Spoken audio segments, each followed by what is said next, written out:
হাতে গোনা আর কয়েকটা দিন, তারপরেই কালী পুজো। দিন কয়েকের বিশ্রাম কাটিয়ে আবার ছন্দে ফিরছে কুমোরটুলি। দুর্গার পর লক্ষ্মী প্রতিমা তৈরিতে ব্যস্ত ছিলেন হলদিবাড়ির মৃৎশিল্পীরা। সামনেই কালী পুজো, হলদিবাড়ির কুমারটুলিগুলোয় তৈরি হচ্ছে কালী প্রতিমা।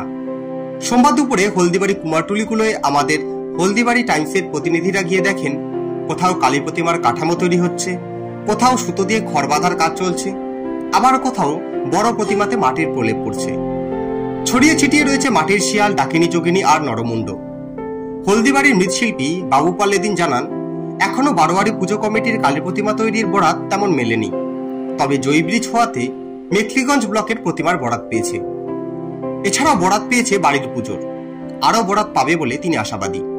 তিনি আরও জানান, বহু বাড়ি ও সাধারণ পুজো উদ্যোক্তারা কোনো বায়না ছাড়াই প্রতিমা কিনতে আসেন, তাই প্রতিমা তৈরি করে রাখতে হয়।